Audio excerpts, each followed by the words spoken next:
I'm Selena Al-Shahabi with Students for Justice in Palestine. And I'm Paul Pumphrey with Friends of the Congo. And we are here, amongst other coalitions all around the world, fighting against Glencore's annual meeting in Switzerland right now. The UN voter report was stated that between 1996 and 2006, that over 6 million Congolese, many of them being children below the age of 5, as well as women, were killed inside the Congo. And why? Because that region of the Congo, the eastern part of the Congo, happens to be filthy rich with minerals that large corporations wanted access to, and they didn't want to pay companies, mining companies in places like Australia, because they knew that Australia would charge them the going rate. So they decided to finance so-called rebels and army members from the government of Rwanda to go across the border and to clear those communities that were living on top of these precious minerals. We are here to hold every institution in the United States and across the world accountable. I'm a Georgetown student, and I'm here to also hold Georgetown University accountable for what is going on in the Congo and what is going on in Palestine. This injustice is not just injustice against Palestinian people and Congolese people, it's also injustice against the people right here in the United States, because they're using our tax dollars to help these greedy corporations rob and plunder other people's lands and act as if their resources don't belong to them. That in fact that their corporations feel that they have the power to do what they want to do, and they're using our tax dollars to use the U.S. military to back them up as they plunder the wealth throughout Africa, throughout the Middle East, and throughout the world.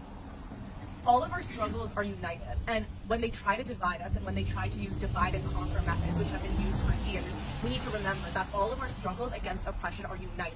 All eyes on Rafah, but also all eyes on Congo and all eyes on everywhere else around the world where innocent children are being slaughtered, where people are being displaced. We must understand that what is going on is straight up robbery, and that the support of the U.S. government, both political parties, as I like to refer to them as Twilly-Dee and Twilly-Dum, both political parties are in major support of these corporations, not even just U.S. corporations, because Glencore is a corporation that's in Switzerland.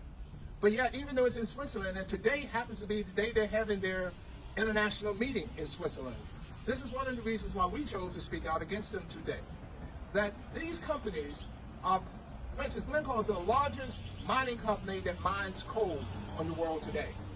Now you have these fancy meetings about the environment where you have countries make all kinds of little commitments, but then you turn around and you see that these countries are using companies like Glencore to continue to produce coal, which everyone knows is a major polluter.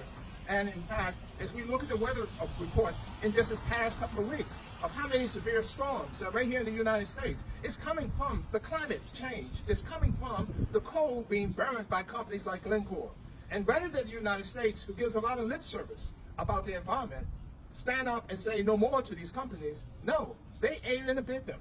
They help these companies go into places like the Congo and steal and rob, not just coal, but looking at things like electric companies and batteries and how they're now using the minerals out of the Congo for that, looking at the coltan, and then turning around, because you got the cobalt for the batteries and you got the coltan for the electronics, and they're using children, child labor, because in fact, their goal is to maximize as much money as possible for themselves at the expense of human lives.